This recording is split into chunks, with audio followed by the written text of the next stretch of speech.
It's January, and you guys know what that means. It's time for our favorite national team tradition, Camp Poutine. So, Alex, can you explain to the listeners who maybe aren't aware what Camp Poutine is, and maybe tell them what type of roster we should be expecting if indeed we get it? Yeah, this may be my favorite men's national team tradition. For those unfamiliar, Camp Poutine. The name Camp Poutine, first of all, is hilarious. It's January, it's a new year. In December, you usually eat a little more. You have a little more calories. It's holiday time. Maybe you had a little too much poutine. Well, in January at Camp Poutine, you go work that poutine off, so to speak. So that's first off the kind of the idea behind the name. But more seriously, it is more a time where it's a chance for newer players to kind of get an opportunity, because the camp is outside of the FIFA window, which you're allowed to do. You don't need to always have camps in those windows, like in March and it's September, October, in the summer, but you can have them whenever you want. The only thing is teams they don't need to release players to you. But what's nice in January is that, of course, it's still the beginning of the new season for MLS teams, CPL teams, and Scandinavia too, where they have the winter calendar. Heck, even some teams in Asia as well, if you have any national team players out there, can be invited in to have a camp with more. Maybe, you maybe not getting your Alphonso Davies who's playing games for Bayern right now, Jonathan David scoring goals for Lille, but you can still get some of those guys like a Derek Cornelius, who finished a great season with Malmo, winning a title. You can get guys like Sam Adekugbe, who's in MLS. He's somebody who starts games for the Canadian men's national team. But to round off the roster, to make up for some of those guys that are missing, you get some newer faces who also play in those leagues and get a chance. So it's just a nice time to call in some veterans, call in some new faces, work off some of that off season, and get back ready for a big 2024. So, Alex, if we do indeed get a Camp Poutine, which isn't a guarantee at the moment, we are going to build our projected roster. And like you mentioned, this team will mostly consist of players playing in Major League Soccer and also some of the Scandinavian countries. So the roster we're building today is going to be in a 3-4-2-1 system. We felt like, looking at the players available, this was the best formation for them. And we're going to start with the keepers. And the three keepers are relatively straightforward. It's Maxime Crépeau, Dane St. Clair, and Jonathan Sirois. Yeah, this was both the easiest position to pick in terms of the three names to call. I mean, they all had fantastic, seasons in MLS, or have proven that, they can be top goalkeepers in MLS. They've also, for St. Clair and Crépeau are regulars. Sirois hasn't really earned any calls yet, but he's overdue. He had such a great season for Montreal last year, his first full season in MLS. Really, the harder question isn't so much calling these guys in, which we did, in seconds when we were building our roster, but it's who starts. Does Maxime Crépeau finally get that nod after, patiently biding his time as the number 2 for Canada, despite many calls for him to take Milan Borjan's spot? He's been patient. He's put up some great seasons, the Whitecaps, and then he went to LAFC and continued to put up great seasons. Got injured, came back last year, helped lead his team to an MLS Cup final. I'd say he probably gets that early, odds-on favorite nod to start, but also Dane St. Clair has had some great seasons with Minnesota, has proven that he can be one of the top keepers in MLS, has also had a chance with Canada this past Gold Cup, where he showed well. And heck, even Jonathan Sirois, you want to talk about the future, he's someone where at his age, for what he's doing already at a goalkeeping position, he could be someone that sneaks in the long term and maybe gets a look now to kind of see what that potential looks like. So I'd say Crépeau starts for now, but it's pretty open discussion. Absolutely, I agree. Crépeau would be my number 1 pick as well. I mean, he sacrificed his leg breaking it to win MLS Cup with LAFC. A year later, he came back, played fantastic to bring them to the final once again. It looks like right now he's going to sign with Kamal Miller's Portland Timbers to join up with some couple Canadians over there. So I like him not only for the Camp Poutine starting spot, but also for the national team going forward. But now we're going to move on to the back 3. So the 6 center backs that we are bringing in. On the outside right center back, we have Waterman and Bombito. The 2 center backs, we have Cornelius, McNaughton. And the 2 outside left center backs, we have Miller and De Fougerolles. So Alex, De Fougerolles is the name that kind of sticks out to me. There's no guarantee that he would be available, but we thought since he's, not really playing every single game with the first team, obviously, he's kind of come and gone, that this could be a good opportunity for him. Yeah, De Fougerolles is definitely the name that kind of stands out here. For those wondering, yes, he's playing in England. Yes, they're in the middle of the season. As we've seen with Camp Poutine, you can ask for any player. Like, you can call Alphonso Davies, you want to come to Camp Poutine. It's just Bayern has the right to say no. Sometimes, during international windows, they don't have the right to say no unless he's injured or something like that. But you can ask him, like, hey, can you come in? And Defougerel is a prime example of a player who could use that opportunity. Yes, he's training with the Fulham's first team. He's played, but that was a few months ago in the EFL Cup. He could be someone where he comes into this camp, Fulham lets him go.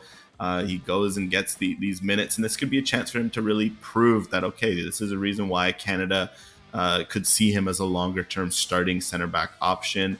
So Defougerel is definitely the fun one. But what's nice about this group is that there's a lot of guys who could start. I think Derek Cornelius has proven that he could be a starter, a potential Stephen Vittoria replacement. Kamal Miller has been, so consistent, so solid at that left center back position already. And then at right center back, Joel Waterman could get a bit of a deserved look after he had a very strong, quietly strong season last year with CF Montreal. And heck, even guys like Lucas McNaughton, who was very strong with Nashville, cemented his place there after getting traded there from Toronto. And Moise Bombito as well showed some good potential with Colorado this year that earned him a call up to the Canadian men's national team. So it's nice that there's a mix of guys who could start, potential, and it can really help Canada try to find some successors as Stephen Vittoria, continues to get up there in age and looks like he'll need to be replaced, be it this year or sometime after. I mean, it is a strong starting back three if you look at Cornelius and Miller, who are two players that could probably start for the A team, and then a player like Waterman would really kind of round out that back three. Moving on now to the wingbacks, we have four on the right-hand side.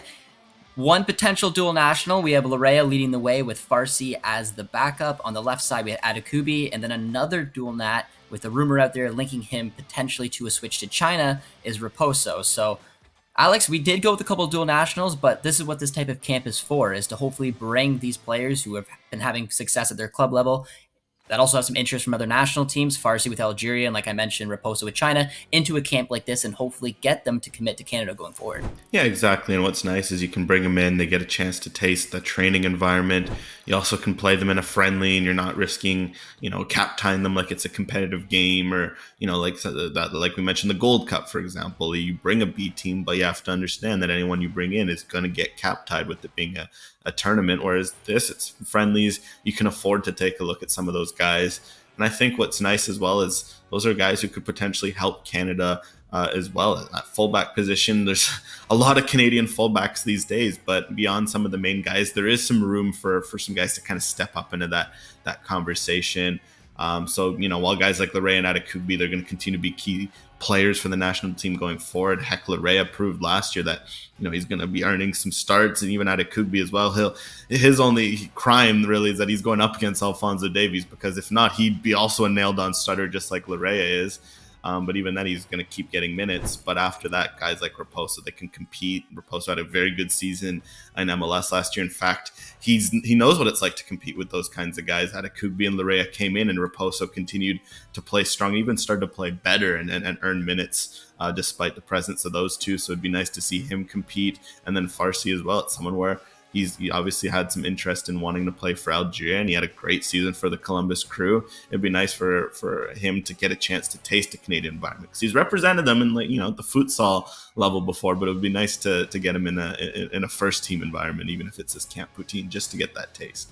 And it continues this very strong looking starting 11 so far, with players like Crepeau, Cornelius, Miller, Adekubi, and Larea all could potentially start for the first team. The midfield's got some younger talent in it. For the two central midfielder positions, we went with 5 players. We have Ahmed, Chouanier, Saliba, Piet, and Azorio. We're looking at Ahmed and Piet kind of starting more so just because we need a player like Piet to kind of play in that double pivot and, bring some defensive side of the game, with a player like Ahmed who can go forward a little bit as well. Yeah, exactly. It's all about balance, and this group has balance as well. What's nice is guys like Ahmed, Chouanier, Saliba, that's the future. Like guys like Ahmed showed last year, he could be a genuine candidate to start alongside the duo of Ismail Kone and Stefan Eustaquio, who we know are going to be in Canada's midfield for a very long time. Well, Ahmed showed that he could potentially be a third option. Mathieu Chouanier has also showed with his play with Montreal that he deserves a look potentially. And Saliba, he's got oodles of potential.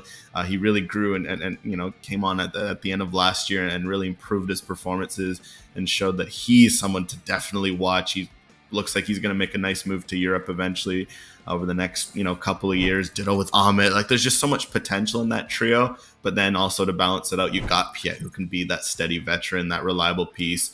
Ditto with Jonathan Osorio, who probably would have started in this case, just like if you remove all factors, but we just ultimately went with Piet because, like you mentioned, it's a double pivot. You do want some defensive stability, and yeah, it's really a balanced midfield group. Piet is key to this 3-4-2-1 system. We absolutely need him in here, but it feels not right leaving a player like Chouanier out. I love what he's done so far at CF Montreal. I'm excited to see what he can do again this season, but unfortunately, I just like a little bit more what Ahmed brings, which is why we went with those two. That solidifies the midfield, and now we move up more to the kind of attacking midfield / winger category, and we have 4 players in there as well. The starters, Jay Nelson, who just came off a fantastic season in Europe, as well as a little experience in there with Junior Hoylett. We then have Schaffelberg and Kerr as the 2 backups. I really like these because they're 2 different kind of players. I mean, Hoylett doesn't have the speed that he once did, but he's very creative. As we know, he can play as that second striker in a 10 role as well. So I think playing him a little under the striker, and he can kind of drift it wide when he needs, as well as so much just the pace of Nelson. I remember seeing him come off the bench in the Gold Cup and scoring that goal. He's a very energetic, very quick player. We recently did an interview with him as well, Alex, so he's definitely one to keep an eye on going forward. Yeah, what's nice is that the way Nelson's game has evolved over the last few years is he's gone from, more of an out-and-out winger when he broke through with TFC to now, as we've seen with Rosenberg, or even at the end of the time with TFC, where he's playing as a 10 at times, playing as an 8.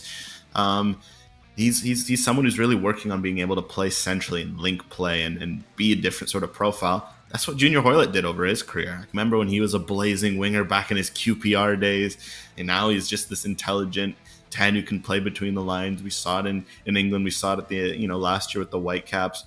I think it'll also be a nice partnership for them to kind of play off each other, for Nelson to kind of continue to get mentored, because he had an excellent season last year. He a couple goals, bunch of assists, playing in that sort of link role, and he's really someone that could push and be a potential option for the national team long term. And then from there, it's a nice group, because Schaffelberg could very well be in that mix to start. He had a great Gold Cup last year. He had such a strong MLS season with Nashville. So fun to watch with his speed, but he added a lot of maturity, final product. Just the way he runs now off the ball. Like, he added a lot of that to his game last year, and he deserves a look as well. And even DeAndre Kerr, he was a bright light on a dark Toronto team.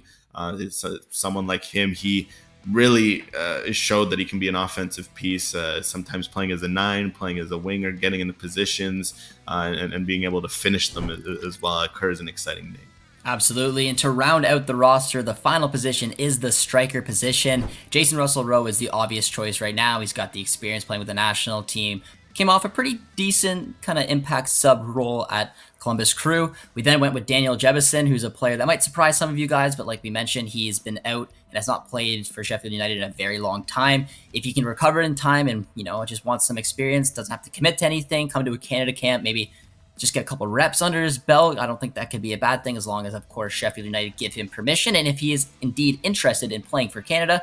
And finally, a name that Alex is very excited to talk about, Kamani Stewart-Baines, which is a very intriguing young talent out of the Colorado Rapids, Alex. So tell the viewers a little bit about Stewart-Baines, because I know you're excited, and if you think there's really any chance that we do get Daniel Jebison potentially featuring at this camp. Yeah, it's a fun striker group. It's a lot younger than any of the other position groups in this roster, but that kind of shows where this striker pool is at. Yes, you got your Davids and Larens scoring goals again in top 5 leagues after a slump. But then after that, it's such a wide open race. Of course, there's what can happen with Ike Ugbo. Can he find form at his new club, Sheffield Wednesday? But then after that, it's just so many interesting young names could step up.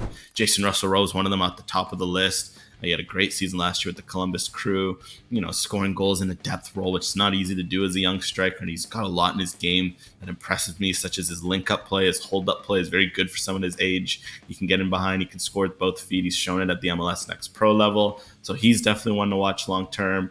And then, Daniel Jebison is one where, okay, it's a bit more out of left field. We'll be completely honest, but it could be one where he's shown a commitment to want to play for England's youth teams. He hasn't really had an opportunity to represent Canada much at that younger level, but now in a camp like this could be a chance for him just to come in, no stress, try it out. Of course, if he's healthy, And then that's also the bonus. If he is healthy, this could be a chance for him to just get some minutes, get some rhythm, to hopefully go back to Sheffield and get back into match rhythm after he's dealt with illness and whatnot. So this could be a bit of a win-win where Canada finally gets to look at him in a camp. He gets the chance to kind of explore Canada and find his fitness.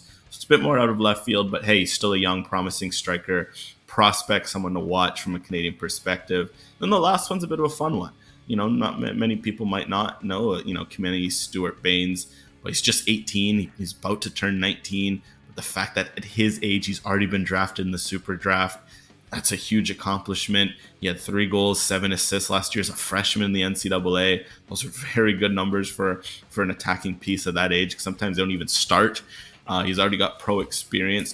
He hasn't played a pro minute, but he was in the Halifax Wanderers set up and trained with the first team. This is someone where him with the Colorado Rapids, if he can break out this season, maybe get some minutes, score a goal or two, he's going to quickly get on the names of Canadians, the radar. So may as well get on it early, right? He's a young, promising striker prospect. He's eligible for the St. Vincent and the Grenadines. Get on this now, get a chance to see him, and he could potentially end up being someone you hear a lot more about down the road. Another dual national we are targeting for this window, as you see a bit of a theme there. But with all that being said, that is the end to our Camp Poutine roster. Let us know in the comments if you agree with the roster, if there's any names that we left out that you wish we included. And of course, as always, if you did enjoy this episode, be sure to drop a like, drop a sub. We'll see you guys soon. Cheers, friends.